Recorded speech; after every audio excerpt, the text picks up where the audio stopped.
আজ 7 দিন ধরে নীলা আমার সাথে এমন করছে। ফোন দিলে ব্যস্ত, আর ফোনে পেলে এটা ওটার কথা বলে এড়িয়ে চলে। তার এই এড়িয়ে চলার নতুন নাম, আরও 1 মাস আগে থেকেই, কিন্তু এখন একটু বেশি। তার এই অবহেলা সহ্য করতে না পেরে চিন্তায় অসুস্থ হয়ে গেছি। আর সে আমার খোঁজও নেয় না। আজ একদিন হলো সুস্থ হয়েছি, তাই নীলাকে একটু ফোন দিলাম। হ্যালো নীলা, কেমন আছো? নীলা বলল ভালো। আমি বললাম জানো নীলা, আমি না ভালো নেই। নীলা বলল কেন, কি হয়েছে? আমি বললাম জানো, আমি না 1 সপ্তাহ ধরে অনেক অসুস্থ, আর তুমি একটি বারের জন্য খোঁজ নিলে না। আজ প্রায় সুস্থ, তাই আমি নিজেই তোমাকে ফোন দিলাম। নীলা বলল আমি অনেক ব্যস্ত, তাই খোঁজ নিতে পারিনি। আমি বললাম খোঁজ আগে তো অনেক ব্যস্ত ছিলে, তখন কেমনে নিয়েছো? নীলা বলল হয়েছে তোমার বক বক, আমি ঘুমাবো। আমি বললাম আগে তো অনেক রাত পর্যন্ত কথা বলতে, এখন কেন পারছো না? নীলা বলল আগে বলতাম, এখন বলতে পারবো না, ঘুম পাচ্ছে। আমি বললাম ও আচ্ছা, তাই কি করো? নীলা বলল আজাইর একজনের সাথে কথা বলি, এখন তোমার ফালতু বকবক শেষ হলে এখন রাখতে পারি। নীলার কথাটা শুনে আমার চোখে জল এসে গেল। সে পারলো এমন ভাবে কথা বলতে। আমি বললাম এগুলো ফালতু বকবক, তাই না? নীলা বলল তাই নয় তো কি, ঘুমের মুড খারাপ করে দিল, তাই বলেই ফোনটা কেটে দিল। তারপর আমি 2-1 বার কল দিতে পরে ফোন বন্ধ পেলাম। এটা আমার নীলা না, এটা আমার নীলা হতেই পারে না। যে নীলা আমার অসুস্থতার খবর শুনলে কান্না করে দিত, যে নীলা আমার সাথে কথা না বললে তার পেটের ভাত হজম হতো না, আর সেই নীলা বলে আমি ফালতু কথা বলছি। হায় রে ভালোবাসা! আসলে ভালোবাসাটা না একটা পুরস্কার। প্রথমে তোমার জীবনে এমন কিছু উপহার দিবে যা তুমি ভাবতেও পারবে না কতটা ভালো লাগা কাজ করবে। আবার আস্তে আস্তে এমন এক মুহূর্ত উপহার দিবে যা তুমি তোমার জীবনে কখনো কাটাওনি, সেটা হচ্ছে অবহেলা। এগুলো ভাবতে ভাবতে কখন যে ঘুমিয়ে গেছি তা বলতে পারবো না। ঘুমাতে ঘুমাতে পরিচয়টা দিয়ে দিই, আমি শুভ, মা বাবার 2 মাত্র সন্তান। আমার একটা বড় বোন আছে, এইবার অনার্স প্রথম বর্ষে পড়ে। বাবার একটা ব্যবসা আছে, বা গৃহিণী। আমি ইন্টার প্রথম বর্ষে পড়ি। আর যার সাথে কথা বললাম সে হলো আমার গার্লফ্রেন্ড। সকালবেলায় মা বলল বাবা শুভ, ওঠ, কলেজে যাবি না? অসুস্থর কারণে অনেকদিন কলেজে যাসনি। আমি বললাম যাও তো মা, আর একটু ঘুমাই। মা বলল আর একটু ঘুমালে আর কলেজে যেতে হবে না, এখন 8টা বাজে। কি 8টা বাজে? ধাত ছালার ঘুম। আম্মুর মুখে 8টা কথাটা শুনে তাড়াতাড়ি উঠে ওয়াশরুমে চলে আসলাম। এইদিকে আম্মু নিচে গিয়ে আমার জন্য নাস্তা রেডি করে রাখলো। আমি ফ্রেশ হয়ে কলেজের জন্য রেডি হয়ে নিচে আসতেই আফরিন আপু বলল দেখো মা, তোমার নবাব আইছে, দাও খাবার দাও। আমি বললাম ধন্যবাদ আপু। এই বলে স্যান্ডউইচটা মুখে নিয়ে চলে আসতে লাগলাম। মা বলল কিরে, পুরো নাস্তা শেষ করে যা। আমি বললাম না আম্মু, আরগুলো তোমার রাক্ষস মেয়েকে খাওয়াও। আফরিন আপু বলল কি, দাঁড়া হারামি, আমি রাক্ষস? আমি হাঁটতে হাঁটতে বললাম তা নয় তো কি, ঘরের সব চানাচুর তুই খেয়ে নিস, আমি একটাও খেতে পারি না। আপু বলল আর তুই যে মিষ্টি খেয়ে ফেলিস। আমি বললাম আরে মিষ্টি খাওয়া তোদের শরীরের জন্য ভালো না, আর আমি পোলাম, আর ভাই হিসাবে কি এটা হতে দিতে পারি? তাই আমি খাই সব, আর আমার মিষ্টি খেলে কিছু হবে না। আপু বলল আহারে, আমার ভাইটা আমাদের জন্য কত চিন্তা করে, হারামজাদা, দাঁড়া। এটা বলতে আমি দরজা থেকে দৌড়ে রাস্তায় এসে একটা রিক্সা নিয়ে হাসি মুখে নীলাদের বাসার সামনে গেলাম। তারপর নীলাকে কল দিলাম, হ্যালো নীলা, কোথায় তুমি? আমি তোমাদের বাসার নিচে অপেক্ষা করছি, তাড়াতাড়ি আসো। নীলা বলল আমি তো চলে এসেছি। আমি বললাম ও, এটা বলেই ফোন রেখে দিলাম। নীলার কথায় আমার অনেক খারাপ লাগলো, চোখ দিয়ে 2 ফোঁটা পানি ঝরতে লাগলো। যখন থেকে আমাদের রিলেশন শুরু হয়েছে তখন থেকে সে আমার সাথে কলেজে যেত, আর আজ সে নিজেই চলে গেল। তারপর রিক্সায় উঠে কলেজের দিকে যেতে লাগলাম। আজ অনেক দিন পর তার সাথে যেতে চাইছিলাম, কিন্তু সে নাকি চলে গেছে। ভাবতে লাগলাম সেই ক্লাস 10 থেকে আমাদের রিলেশন, তবে এইরকম করে কথা নীলা আমার সাথে কোনোদিনও বলেনি। তারপরে কিছুক্ষণের মধ্যে আমি কলেজে এসে গেলাম। এসে দেখতে পেলাম নীলা একটা ছেলের সাথে কথা বলছে। এটা দেখে বুকের মাঝে ছ্যাদ করে উঠলো। আসলে মেয়েটাকে অনেক ভালোবাসি তো, তাই অন্য ছেলেদের সাথে সহ্য হয় না। আমি তাড়াতাড়ি হেঁটে নীলার সামনে গিয়ে বললাম এই নীলা, একটু এদিকে আসো তো। তারপর নীলা আমার কথা মতো আমার কাছে আসলো। আমি বললাম ছেলেটা কে নীলা? নীলা বলল ও আমার বন্ধু। আমি বললাম তোমাকে না মানা করছি কোনো ছেলের সাথে মিশতে? নীলা বলল আমার এত খারাপ দিন আসেনি যে তোমার কথা শুনে চলতে হবে, আর তোমার জন্য কি শান্তি মতো আমি বন্ধুদের সাথে কথা বলতে পারবো না? আমি বললাম আমি তো বন্ধুদের সাথে কথা বলতে মানা করছি না, আমি ছেলে বন্ধুদের থেকে দূরে থাকতে বলছি, তাদের সাথে কথা বলতে মানা করছি। আমি তোমার বিএফ হই, এটা আমি সহ্য করতে পারবো না। নীলা বলল তো সহ্য করতে না পারলে নাই, তুমি আমার বিএফ আর অন্য কিছু তো না, আর বিএফ বিএফ এর মতো থাকো, বুঝলে? আমি বললাম তুমি তো আমাকে কোনো মেয়ের সাথে কথা বলতে মানা করলে আমি কথা বলি না, তাহলে তুমি কেন বলো? নীলা বলল তুমি হচ্ছ ছেলে, তোমার কথা বলা যায় না। আমি বললাম, ও তাই, আমার কথা বলা যায় না আর তুমি বললে ঠিক। নীলা বলল, আর যাও তো ক্লাসে যাও, এখানে বক বক করিও না। এই বলে নীলা যখনই চলে যেতে চাইলো আমি তার হাত ধরে ফেললাম। আমার হাত ধরাতে নীলা পিছন ফিরে আমাকে ঠাস করে একটা থাপ্পড় দিয়ে বলল, এই তো সাহস কি করে হয় আমার হাত ধরার? আমি গালে হাত দিয়ে ছলছল চোখে নীলার দিকে তাকিয়ে থাকলাম। আমি বললাম, আমি তোমার বয়ফ্রেন্ড, তাই হাত ধরতে পারি না? নাকি আমি পুরনো হয়ে গেছি আর ভালো লাগে না? নীলা বলল, পুরনো হয়ে গেছিস তুই। এইবার ঠিক আছে, আমি না তোর এইরকম আচরণে বিরক্ত হয়ে গেছি, বুঝলি? আমি জাস্ট মুক্তি চাই। এই বলে নীলা চলে গেল। আমি সেখানেই দাঁড়িয়ে আছি আর দু চোখ দিয়ে পানির বন্যা বয়ে যাচ্ছে। আমি নাকি তার বিরক্তির কারণ। তখনই, কিরে শুভ, তোর কি হয়েছে? এখানে দাঁড়িয়ে কান্না করছিস কেন? আমি বললাম, দোষ, আমি নাকি তার বিরক্তির কারণ। সে নাকি আমার কাছ থেকে মুক্তি চাই। কি করব বল, আমি না তাকে অনেক ভালোবাসি রে। মামুন বলল, ভাই তুই একটু শান্ত হ, সব ঠিক হয়ে যাবে। ভাবির মনে হয় কোনো সমস্যা হয়েছে, তাই মাথা গরম করে উল্টোপাল্টা কথা বলছে। আমি বললাম, কিন্তু সে যে আজ নতুন করে আমাকে অবহেলা করছে তা না, সে তো আরো আগে থেকে এটা করছে। আচ্ছা তুই বল, আমার কি ভুল? আমার কি এটাই ভুল যে আমি তাকে পাগলের মতো ভালোবাসি? সে কেন এমন করছে? মামুন বলল, দোস্ত সব ঠিক হয়ে যাবে, এখন কান্না না করে চল ঘুরে আসি। আমি বললাম, তুই সত্যি বলছিস সব ঠিক হয়ে যাবে? দোস্ত আমি না তাকে না পাইলে শেষ হয়ে যাব। মামুন বলল, একটা থাপ্পড় মারবো আর যদি এমন কথা বলিস তো। চল তো। এরপর আমরা ঘুরতে গেলাম। এইদিকে নীলার বান্ধবী মনি বলল, দোস্ত তুই শুভর সাথে এমন করিস কেন? ও তো তোকে ভালোবাসে। নীলা বলল, ভালোবাসা না চাই, শুধু কল দিবে, খোঁজ খবর নিবে আর বিরক্ত করবে। এটা করো না, এটা করো, জাস্ট আমি বিরক্ত। মনি বলল, এখন বুঝতে পারছিস না রে বোন, এগুলো হচ্ছে আসল ভালোবাসা। নীলা বলল, হ্যাঁ তোর কাছে আসলাম ভালোভাবে সময় কাটাতে, কিন্তু তুই মুড অফ করে দিলি। আমি গেলাম। এই বলে নীলা চলে গেল। এইদিকে আমি আর মামুন বিকাল পর্যন্ত ঘুরে বাসায় চলে আসলাম। মামুন হচ্ছে আমার ল্যাংটাকালের বন্ধু, সে আমার সুখ দুঃখে পাশে থেকেছে। বন্ধু বললে ভুল হবে, ভাই বলতে পারেন। বাসায় গিয়ে ফ্রেশ হয়ে ছাদে গেলাম। সেখানে গিয়ে তো আমার মাথা গরম হয়ে গেল, কারণ আমি ছাদে উঠে দেখি আপু দোলনাতে আমার জায়গাতে পা দিয়ে শুয়ে আছে।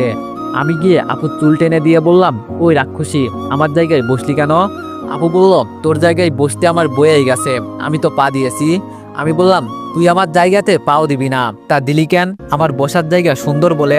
আপু বলল, আরে কত সুন্দর, মনে হয় এখানে গরু বসবে না। আমি বললাম, তাহলে তুই আসলি কেন? এটা আমার ভাগ, বুঝলি? আপু বলল, তাই তো পা দিলাম, আর এখানে ভাগে গরমিল হয়েছে, তুমি আমার থেকে বেশি জায়গা নিছো। আমি বললাম, আমি কোনো বেশি জায়গা নিইনি, যা ভাগ আমার জায়গা থেকে পা সরা। এই বলে আপুর পাটা সরাতেই আপু দোলনা থেকে পড়ে গেল। আপু বলল, ও মা গো, আমার কোমরটা গেল রে। শয়তান, তোর কখনো বিয়ে হবে না, আর হলে জানো তোকে সারাদিন মারে। আমি বললাম, যা যা, শকুনের দোয়ায় কখনো গরু মরে না। আপু বলল, কি আমি শকুন? দাঁড়া কুত্তা বিলাই হনুমান, আমাকে শকুন বলা? এই বলে আমার মাথার চুল ধরে টানতে লাগলো। আমিও কম কিসের, আমিও আপুর চুল ধরে টানাটানি করতে লাগলাম। তখনই মা বলল, কিরে আফরিন, শুভ, ওখানে কি হচ্ছে, এত চিৎকার কেন? আপু বলল, কই কিছু হচ্ছে না তো মা, এই তো আমরা গল্প করতেছি, তাই না হনুমান? আমি বললাম, আম্মু, আমরা তো গল্প করতেছি কিছু পেতনিকে নিয়ে। মা বলল, আচ্ছা নিচে আয়, নাস্তা করবি। আমি বললাম, আসতেছি মা। আপু বলল, নিচে যে আগে যাবে সে তাকে নিজের হাতে খাইয়ে দিবে আর 10 বার কান ধরবে, কেমন, রাজি আছিস? আমি বললাম, আপু বলল, তাহলে শুরু করা যাক, 1 2 3, এই বলে দুইজন দৌড় লাগালাম। আমি আপুর আগে আগে যাচ্ছি, হঠাৎ তখনই টেবিলের কাছে আসার আগেই পড়ে গেলাম। এতে আপু আগে চলে গেল। আপু বলল, হুররে, আমি জিতে গেছি, কি মজা, নে এবার কান ধর। এই বলে আমি যখন কান ধরতে যাব, তখন আপু বলল, আর কান ধরতে হবে না, আমি আর মানুষের মতো নাকি আমার মায়ের পেটের আপন শত্রুকে কষ্ট দিমু, নে আমাকে খাইয়ে দে। আমি বললাম, থ্যাংক ইউ আমার রাক্ষসী বোন। আপু বলল, ওই অপমান করলি নাকি ধন্যবাদ দিলি? আমি বললাম, তুই যেটা মনে করিস, এখন হা কর, তোকে খাইয়ে দিই। তারপর আপুকে খাইয়ে দিলাম, আমিও খেয়ে নিলাম। আসলে বিকালের নাস্তা আপু আমার হাত থেকে খাবে, সেটা যে করেই হোক, না হলে খাবে না, তাই আমি ইচ্ছা করে হেরে গেলাম। নাস্তা করে বাংলাদেশের খেলা দেখতে বসলাম। আসলে আমরা ভাই বোন খেলা পাগল। খেলা দেখে হতাশ হয়ে সন্ধ্যায় রুমে গিয়ে বসলাম। এতবার মনকে বুঝাই আর খেলা দেখবো না, তাও মন মানে না। আবার বেহার মতো মন খেলার দিকে চলে যায়। রুমে এসে বসতেই নীলার কথা মনে পড়ল। আসলে সে আমাকে যত অবহেলা করুক না কেন, আমি যতক্ষণ পরিবারের সাথে থাকি তখন আর অবহেলাগুলো ভুলে যাই। আর অবহেলার কথা মনে পড়তেই চোখ দিয়ে পানি পড়তে লাগলো।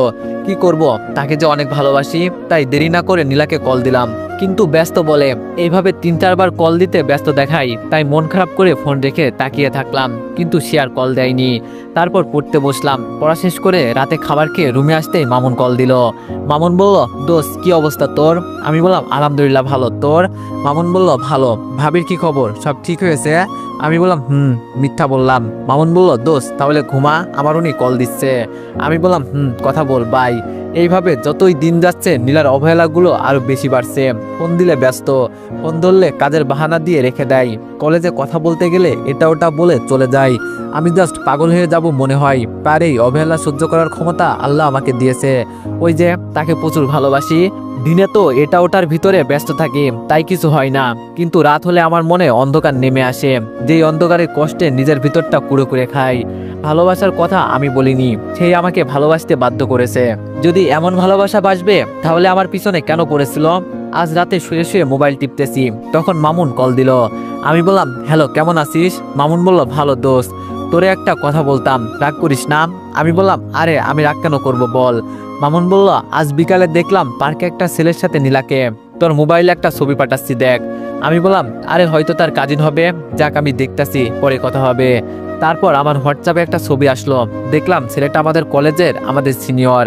তারপর মামুনের সাথে কথা বলে ফোন রাখতে নীলাকে কল দিতে ব্যস্ত বলছে। কিছুক্ষণ কল দেওয়ার পর নীলা কল রিসিভ করলো। নীলা বলল, হ্যালো কেন কল দিয়েছো? আমি বললাম, কেন কল দিতে পারি না? নীলা বলল, পারো, কি বলবে তাড়াতাড়ি বলো। আমি বললাম, আজ বিকালে কোথায় ছিলে? নীলা বলল, কে কে কেন, বাড়িতে ছিলাম।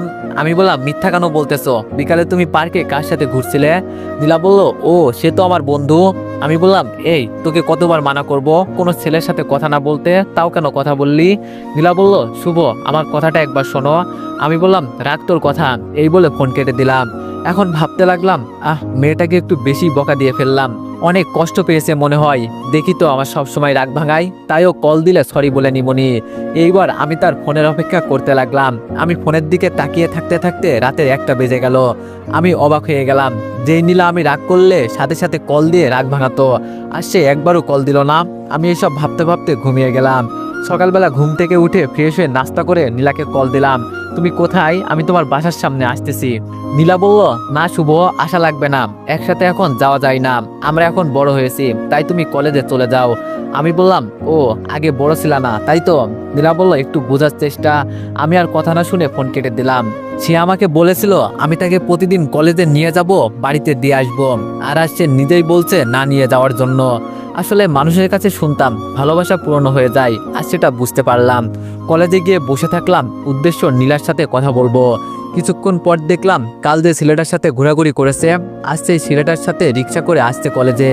রিক্সা থেকে নেমে দুজন কথা বলতে বলতে আমার পাশ দিয়ে চলে গেল, অথচ নীলা আমাকে দেখতেই পাইনি। অনেক কষ্ট লাগলো, আমার বুকটা ভারী হয়ে আসতেছে, চোখে পানি টলমল করতেছে। তার এইভাবে এড়িয়ে চলা আবার শুরু করে দিল তার অবহেলা। দোষ তো আর তার না, দোষ তো আমার, কারণ আমি শত অবহেলার পরেও তার পাশে থাকি। কি করব, মায়া একটা বড় অদ্ভুত জিনিস, চাইলেই ছেড়ে যাওয়া যায় না। মামুন বলল, কিরে ভাই এখানে মন মারা হয়ে বসে আছিস কেন? আমি বললাম, কিছু না এমনি। মামুন বলল, আচ্ছা ক্লাসে চল। আমি বললাম, আমার ক্লাস করতে ইচ্ছা করছে না, তুই দাঁড়া আমি আসছি। এরপর সেইখান থেকে উঠে নীলার কাছে গেলাম। নীলা বলল, তুমি এখানে কেন? আমি বললাম, দেখতে এলাম তোমাদের প্রেম কাহিনী। নীলা বলল, আমাদের প্রেম কাহিনী মানে? আমি বললাম, একসাথে কলেজে আসতে বললাম, ছোট বড় অজুহাত দিলাম, আর তুমি অন্য ছেলের সাথে কলেজে আসলা। নীলা বলল, অন্য ছেলের সাথে কোথায়, সে তো আমার বন্ধু। আমি একটু হেসে বললাম, তাহলে ওর সাথে আসলে লোকে কিছু বলবে না, আর আমার সাথে আসলে লোকে অনেক কিছু বলবে, তাই না? নীলা বলল, তোমার সাথে ফালতু বকবক করার টাইম নেই, নিহাল চলতে এখান থেকে। এই বলে যখনই নীলা চলে যেতে যাবে আমি তার হাত ধরে ফেললাম। দাঁড়াও, আমার কথা এখনো শেষ হয়নি। ওই কুত্তার বাচ্চা, কে রে তুই? তোর সাহস কি করে হলো আমার সামনে আমার বন্ধুর হাত ধরার? এত কথা কেন বলছিস নীলাম? ওই শালাকে একটা লাগিয়ে দে না, ওর কত বড় সাহস তোর হাত ধরে? তুই না পারলে আমাকে বল, একেবারে সাইজ করে দিমু। ছেলেটার কথা শুনে আমার মাথা গরম হয়ে গেল, আর নীলা ছেলেটার কথা শুনে কিছু বলছে না, তাই রাগ কন্ট্রোল করতে না পেরে, শালা তোর জন্য সব হয়েছে, তোর জন্য। আমার নীলা, আমি হাত ধরবো নাকি ধরবো না সেটা আমার ব্যাপার, এতে তোর নাক গলাতে হবে কেন? এই বলে তার কলার ধরে তাকে একটা নাক বরাবর ঘুষি দিতে তার নাক ফেটে রক্ত পড়ছে। আমার এই দিকে কোনো খেয়াল নেই, আমি ছেলেটাকে কিল ঘুষি দিতে লাগলাম। আমাকে গালি দেওয়া, আমাকে নাকি মারবে। এই শালা মার, মার না আমাকে। আর তখনই নীলা আমার হাত ধরে নিল। আমি বললাম, নীলা হাত ছাড়। এটা বলতে নীলার দিকে তাকাতেই নীলা আমাকে কষে একটা থাপ্পড় দিল। আমি তো এইসব দেখে অবাক। একটা ছেলের জন্য নীলা আমাকে এইভাবে সবার সামনে মারতে পারলো। নীলা বলল, শালা ছোট লোকের বাচ্চা, তোর সাহস কি করে হয় আমার সামনে আমার বন্ধুকে মারার? আসলে তোর মতো ছেলেকে আমি ভালোবাসতাম, সেটা আমার ভুল। নীলাল ঠিক বলতো, তুই একটা খারাপ ছেলে। আমি বললাম, আমি না হয় খারাপ, কিন্তু ওর সাহস কি করে হয় আমার মাকে নিয়ে গালি দেওয়া? তুমি বাবা আমার হয়ে কথা না বলে তার হয়ে কথা বলতেছো। নীলা বলল, তা করবো না তো কি করব? আমি দাস অতিষ্ঠ হয়ে গেছি তোর কাজকর্মে। তুই শুধু তোর কথাই ভাবিস, আমার কথা একটা বড় ভাবিস না। সারাদিন এটা করো, এটা করিও না, এদের সাথে মিশতে পারবে না, ব্যাস আর না। আমি তোর থেকে মুক্তি চাই, ব্রেকআপ চাই। আমি তোর মতো ছোট লোককে ভালোবাসি না। আমি নীলার এমন কথা শুনে আমার চোখ দিয়ে পানি পড়তেছে। আমি নীলার হাত ধরে বললাম, নীলা তুমি এমন করো না, আমি তোমাকে সত্যি ভালোবাসি, প্লিজ আমাকে ছেড়ে যেও না। আমি নীলার হাত ধরতে সে আমাকে আবার থাপ্পড় মারলো। নীলা বলল, ওই কুত্তা, তোর সাহস কি করে হলো আমার হাত ধরার? তোকে বলছি না তোর আর আমার মধ্যে কোনো সম্পর্ক নেই। তোর যদি লজ্জা শরম থাকে তাহলে আমার সামনে আসবি না। আমি নীলার কথাগুলো শুনে কি বলবো, আমার মুখ দিয়ে কোনো কথা বেরোচ্ছে না, অনবরত চোখের পানি আসছে। আমি তার অপমান আর সহ্য করতে পারছি না, তাই সেখান থেকে চলে আসলাম। আমি এসে আম গাছ তলে বসে কান্না করতে লাগলাম। তখনই মামুন এসে বলল, দোস্ত কান্না করিস না, এই মেয়ে গেছে তো কি হয়েছে, এর চেয়ে ভালো মেয়েকে তোর সাথে বিয়ে দিব। আমি মামুনকে জড়িয়ে ধরে কান্না করতে লাগলাম। দোস্ত কাউকে ভালোবেসে কেয়ার নেওয়া কি অপরাধ? কারো ভালো মন্দ সঠিক কোনটা ভুল কোনটা দেখিয়ে দেওয়া কি আমার ভুল? আমি তো তাকে ভালোবেসেছি আর ভালোবেসে এইসব করেছি। আচ্ছা তাকে কি ভালোবাসা আমার ভুল? আমি তো বাঁচতে চাইনি, সে আমাকে জোর করে ভালোবাসা শিখিয়েছে। মামুন বলল, ভুল তোর না রে, ভুল হচ্ছে তুই যাকে ভালোবেসেছিস সেই মানুষটার, যেই মানুষটা তোর ভালোবাসা বুঝতে পারিনি। আমি বললাম, ভাই সে আমাকে এখন পছন্দ করে না ঠিক আছে, কিন্তু আমাকে গালি দিল। দোস্ত এটা থেকে শিক্ষা নিয়েছি, কাউকে বেশি মূল্য দিলে বস্তাতে ভরে সস্তা মনে করে ফেলে দিবে। জানিস নীলা যখন থেকে আমাকে অবহেলা করতে শুরু করছে না, তখন থেকে আমার তার প্রতি ভালোবাসা কমে যেতে লাগলো। তারপরও তাকে ভুলতে পারি না, তাকে ছেড়ে থাকতে পারি না। মামুন বলল, দোস্ত যা হয়েছে সব একটা কালো স্বপ্ন ভেবে ভুলে যা, তাও কান্না করিস না, তোর কান্না আমার সহ্য হয় না। আমি বললাম, কি করে ভুলবো রে দোস্ত, এতদিনের মায়া। মামুন বলল, আর কান্না করিস না, বলছি মানে কান্না করিস না, তা নাহলে আমি তোর সাথে কথা বলবো না। আমি বললাম, আচ্ছা ভাই আর কান্না করুম না, এই দেখ আর পানি পড়ছে না। মামুনকে এটা বললো, কিন্তু আমার মন জ্বলে পুড়ে ছারখার হয়ে যাচ্ছে। তখনই কলেজের পিয়ন এসে বলে গেল আমাকে নাকি প্রিন্সিপাল ডাকছে। তাই আমি আর মামুন গেলাম সেখানে। দেখলাম নীলা আর নেহাল, মানে সকালে যাকে মারছি সেও আছে। আমি বললাম, আসতে পারি স্যার? স্যার বলল, আসেন আসেন। তাই এখানে কি গুন্ডামি করতে আসেন নাকি পড়াশোনা করতে? বুঝতে আর বাকি রইল না, নেহাল আমার নামে নালি দিছে। স্যার বলল, নীলা মা শুভ নেহালকে কেন মারলো একটু বলবে? তারপর নীলা যেটা বলল সেটা শুনে আমার মাথায় আকাশ ভেঙে পড়লো। স্যার আমি প্রতিদিন কলেজে আসা এবং যাওয়ার সময় এই ছেলেটা টিস করে, আমি তাকে অনেক অপমান করি, কিন্তু তাও সে টিস করে। আজ আমি আমার বন্ধুর সাথে কলেজে আসছি আর ও আমাকে টিস করতে লাগলো। তখন আমার বন্ধু নিয়াল এটা সহ্য করতে না পেরে এই লুচ্চা ছেলেটাকে এইসব করতে মানা করলো। তখন এই গুন্ডা ছেলেটা নিয়ালকে পশুর মতো মারতে লাগলো। দেখেন স্যার, নিয়ালের নাক ফেটিয়ে দিয়েছে। এতক্ষণ আমি নীলার দিকে তাকিয়ে তার কথাগুলো শুনতেছি আর আমার চোখ দিয়ে পানি পড়তে লাগলো। আজ ভালোবাসার প্রতিদান হিসাবে ইফতিজারের উপাধি পেলাম। এখন আমার নিজের লজ্জা লাগছে, নিজের প্রতি রাগ হচ্ছে, কারণ আমি একটা মিথ্যাবাদী ছলনাময়ী মেয়েকে ভালোবেসেছি। আর বলল, শুভ এসব কি শুনছি আমি মাথা নিচু করে রাখলাম, কারণ এখানে আমি যতই নিজেকে নির্দোষ প্রমাণ করতে চাইবো তত আমার অপমান বেশি হবে, তাই মাথা নিচু করে রাখলাম। চিৎকার করে কখনো নিজেকে নির্দোষ প্রমাণ করা যায় না, মাঝে মাঝে চুপ থাকতে হয়। স্যার বলল, তোমার মতো ভালো ছেলের কাছ থেকে এটা আশা করিনি। তোমার আব্বু আমার বন্ধু, তাই তোমাকে কলেজ থেকে বের করলাম না, কিন্তু তুমি নীলা নেহালের কাছে ক্ষমা চাইবে। মামুন বলল, স্যার এখানে শুভর। স্যার বলল, মামুন আমি তোমার কাছ থেকে কিছু শুনতে চাই না, আমি যা বলার বলে দিয়েছি। কি হলো শুভ, যাও ক্ষমা চাও। আমি আর কোনো কিছু না বলে মাথা নিচু করে নীলা ও নেহালের কাছে গেলাম। প্রথমে নীলাকে বললাম, নীলা আপু সরি, আমার অনেক অনেক বড় ভুল হয়েছে, আমাকে ক্ষমা করে দিবেন। অনেক বড় ভুল হয়েছে, তোমার মতো মেয়েকে পাগলের মতো ভালোবেসেছি, হয়তো ভুল করে তোমাকে চেয়েছিলাম, আমি জানতাম না তুমি অনেকটা দামি। একটু আসতে বললাম, আমাকে ক্ষমা করে দিও আপু। নীলা বলল, যা যা মাফ করে দিলাম। এই বলে নীলা বের হয়ে গেল। এইবার নেহাল ভাই আমার অনেক বড় ভুল হয়েছে, আমাকে মাফ করে দিয়েন, শুধু শুধু আপনার গায়ে হাত তুললাম। নেহাল বলল, আরে সমস্যা নেই, বুকে আসো। তারপর নেহাল আমাকে জড়িয়ে ধরে কানের কাছে মুখ নিয়ে বলল, মনে আছে একদিন তুই আমাকে ইফটিজিং করার দায়ে অনেক মেরেছিস, আর আজ দেখ তোর ভালোবাসাকে তোর কাছ থেকে আলাদা করে দিলাম হিসাব বরাবর। এই বলে নেহাল চলে গেল। আমি নেহালের কথা শুনে অনেক অবাক হলাম। তাহলে এই জন্য এটা করছে? স্যার বলল, শুভ, আজকের পর যেন এরকম ঘটনা না শুনি, বুঝলে? যাও, ক্লাসে যাও। আমি মাথা নাড়িয়ে চলে আসলাম। মামুন বলল, এই তুই তখন কিছু বলিসনি কেন? আমি বললাম, মামা, ওখানে বলাতে কিছু হবে না, উল্টো আমার অপমান বেশি হতে হবে। জানিস মামা, একবার রাস্তায় একটা ছেলে একটা মেয়েকে টিস করার সময় আমরা গিয়ে একটা ছেলেকে দুই একটা থাপ্পড় দিয়েছিলাম না? মামুন বলল, কিন্তু এই কথা এখন কেন বলছিস? আমি বললাম, কারণ আছে মামা। কারণ হচ্ছে সেই ছেলেটা হচ্ছে এই নেহাল। সেই দিন অন্ধকারের জন্য ভালোভাবে দেখিনি তাকে, আজ সে আমাকে নিজে বলছে। মামুন বলল, তার মানে এইসব নেহালের কাজ, তাই তো? আমি বললাম, আচ্ছা, আমার ভালো লাগছে না, আমি বাড়ি যাব, বাই। এই বলে মামুনকে বিদায় দিয়ে বাসায় আসতে লাগলাম। বাসায় এসে কলিং বেল দিতে বাবা দরজা খুলে দিল। বাবা বলল, আসেন আসেন, আমার আদরের কুলাঙ্গার ছেলে। আমি বাবার দিকে তাকিয়ে থাকলাম, আর বাবা কি বলছে তা বোঝার চেষ্টা করলাম। আমি বললাম, বাবা, তুমি এসব কি বলছো? এইবার বাবা এসে আমার গালে থাপ্পড় দিয়ে বলল, কি বলছি মানে? কলেজে গিয়ে মেয়েদের টিস করবি, আর এখন এমন ভাব করছে যেন মহারাজা কিছুই জানে না। এই তোকে কলেজে পড়াতে পাঠালাম এইসব করার জন্য নাকি? আমি বললাম, বাবা, তুমি একবার আমার কথা শোনো, আমি কিছু করিনি, সব মিথ্যা। বাবা বলল, তাই প্রিন্সিপাল স্যার তাহলে মিথ্যা বলবে? এই তুই আর কত নিচে নামবি? এই বলে বাবা আমাকে মারতে লাগলো।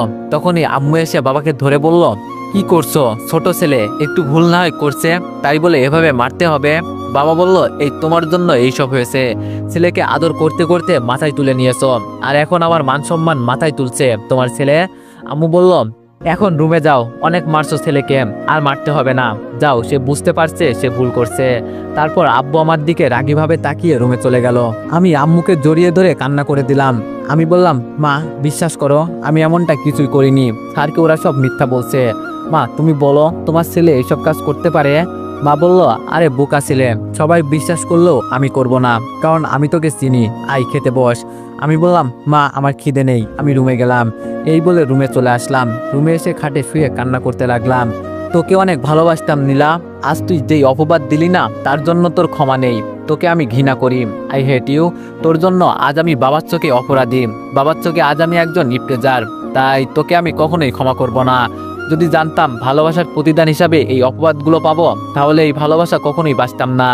এইসব বলতেছি আর কান্না করতেছি। কেন এমন করলো নীলা? আমার ভালোবাসাতে তো কোনো কমতি ছিল না, তারপরেও যদি আমাকে ভালো না লাগতো তাহলে আগে বলে দিতেন। এইরকম অপবাদ অবহেলা কেন করলে? নিজেকে এখন শেষ করে দিতে মন চাইতেছে, পারছি না, কারণ আত্মহত্যা মহাপাপ। আত্মহত্যা মহাপাপ যদি না হতো, তাহলে অনেক ছেলে মেয়ে জীবিত শরীরের মৃত আত্মাকে মুক্তি দিয়ে দিত।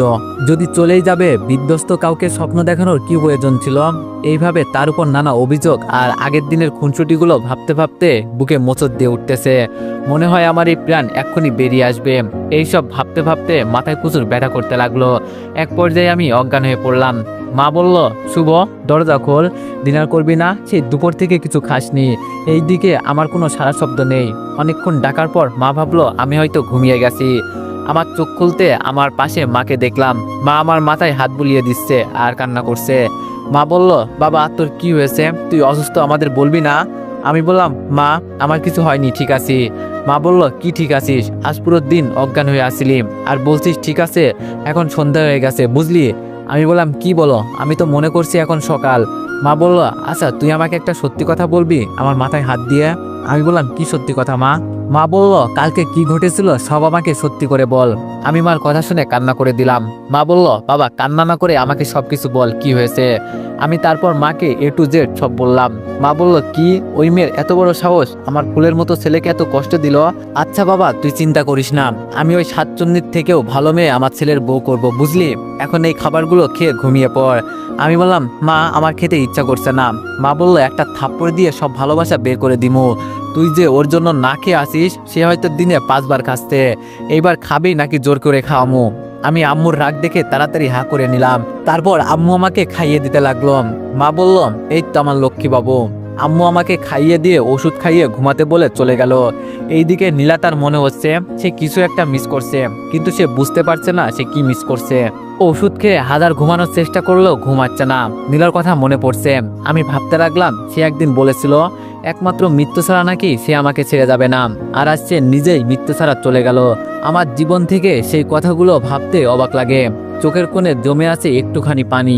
মুছে দিতে আসবে না কেউ, এ কথাও জানি। অনেক আপন ছিলে তুমি, হঠাৎ হলে পর আমার খবর নাই বা নিলে তোমার কি খবর? এইসব ভাবতেছি তখন ফোনটা বেজে উঠল। তাকিয়ে দেখি মামুন। মামুন বলল, কিরে এখন কেমন আছিস? আমি বললাম ভালো, কিন্তু আমার অসুস্থের খবর তুই কেমনে জানলি? মামুন বলল, হালা তুই তো আমাকে বন্ধু মনে করিস না, তাই তুই কেমনে জানবি?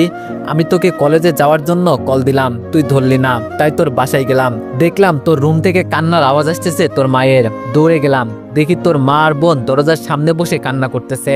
আন্টি কি হয়েছে, কান্না করছেন কেন? তখন তোর মা বলল, বাবা দেখো, শুভ সেই কাল রাত থেকে দরজা বন্ধ করে আছে, এখন সকাল 10টা বাজে, এখনো দরজা খুলতেছে না। অনেক ডাকছি বাবা, কিছু একটা করো। তারপর আমি তোর দরজার লকটা কোনো মতে ভাঙলাম, রুমে গিয়ে দেখি তুই অজ্ঞান। তারপর ডাক্তার নিয়ে এসে তোকে স্যালাইন দিল আর বলে গেল চিন্তার কোনো কারণ নেই, অনেক ডিপ্রেশনে ছিল, তাই মাথায় অনেক চাপ পড়েছে, তাই অজ্ঞান হয়ে গেছে। আমি ইঞ্জেকশন দিয়েছি, সন্ধ্যার মধ্যে জ্ঞান ফিরবে। তারপর আমার কিছু কাজ ঠেকাতে চলে আসলাম, আর যেতে পারিনি। আমি বললাম, ধন্যবাদ রে, তোর এই উপকার আমি কখনোই ভুলতে পারবো না। মামুন বলল, তোকে সামনে পাইলে কি যে করতাম না রে, এই সামান্য কিছুর জন্য ধন্যবাদ বলা কোনো মানে আছে শালা? আমি বললাম, তারপরও। মামুন বলল, তারপরও মানে কি, যা তোর সাথে কথাই কমু না। আরি এই বলে ফোন কেটে দিল। মামুনের এমন কাজটাই মুখে একটু হাসি ফুটে উঠল।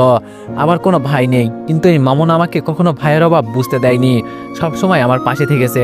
ছোটবেলায় আমি আর মামুন কত দুষ্টামি করতাম, সেই সব মনে পড়লে অনেক হাসি পাই। একদিন রাস্তা দিয়ে হাঁটতেছিলাম, তখন দেখতে পেলাম আমাদের গ্রামের এক কাকু আমাদের দেখতে পারতো না, সে অনেক খারাপ ছিল। আমরা দেখতে পেলাম সে বদনা নিয়ে ধান খেতে যাচ্ছে অফিসের কাজ করতে। আমরা আবার দেরি না করে চুপচাপ পিছনে গিয়ে তার বদনাটা নিয়ে ধান ক্ষেতের বাইরে রেখে দিলাম। বেচারা তার অফিসের কাম শেষ করে যখন এই দিকে ওই দিকে তাকালো, তখন দেখতে পেল বদনা নাই। বেচারা শরমে না চিৎকার করতে পারছে না উঠে গিয়ে বদনা আনতে পারছে। আমরা দুইজন তার এমন অবস্থা দেখে হাসি আটকিয়ে রাখতে পারলাম না, তাই জোরে জোরে হাসি দিয়ে ফেললাম। এই হারামজাদা, এটা তোদের কাজ তাই না? দাঁড়া একবার এখান থেকে বের হই, তারপর তোদের অবস্থা বুঝামো। এরপর আমরা সেখান থেকে হাসতে হাসতে বাসায় চলে আসলাম। বাড়িতে যাওয়ার পর অনেক মারলো বাবা।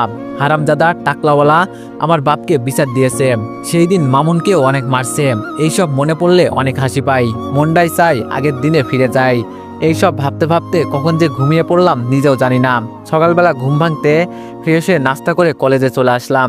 এসে মামুনের জন্য অপেক্ষা করতে লাগলাম। তখনই চোখ গেল মাঠের পূর্ব দিকে, দেখলাম নীলা আর নেহাল বসে হাসাহাসি করছে। আমার কেন জানি রাগ হলো, তাই উঠে যখনই তাদের দিকে যাব তখন মনে পড়ে গেল ওই দিনের কথাগুলো মনে পড়তেই বুকে মোচড় দিয়ে উঠলো। কেন আমি তাকে দেখলে আগের কথা ভুলে যাই না? কেন না, আমাকে এই মেয়েকে ভুলতে হবে। আমি এটা বলে কলেজের পাশে একটা দোকান থেকে এক প্যাকেট সিগারেট নিয়ে কলেজের পেছনে গিয়ে খেতে লাগলাম। জীবন এক বিরক্তিকর অধ্যায়, তবুও পরবর্তী পরিস্থিতিতে তুমি আসো ভেবে পাতা উল্টাই। কেউ একজন বলেছে সিগারেট খেলে নাকি মনের ভিতরে অজানা কষ্টগুলো ভোলা যায়, তাই আমিও খেতে লাগলাম সিগারেট। একের পর এক শেষ করতে থাকলাম। প্রেম শব্দটি ছোট হলেও এটি একটি মানুষকে নিঃশ্বাস করার ক্ষমতা রাখে। এইসব ভাবতেছি, হঠাৎ আমার হাত থেকে কেউ একজন সিগারেট নিয়ে ফেলে দিল। এটা দেখে আমি বললাম, কে রে আমার সিগারেট ফেলে দিল? এই বলে যখন পেছন ফিরলাম তখন গালে একটা থাপ্পড় দিয়ে বলল, তো এভরিওয়ান, নেক্সট পার্টের জন্য সবাই অপেক্ষা করো। আর গল্পটি কেমন হয়েছে সবাই কমেন্টে জানাতে ভুলবা না। ধন্যবাদ।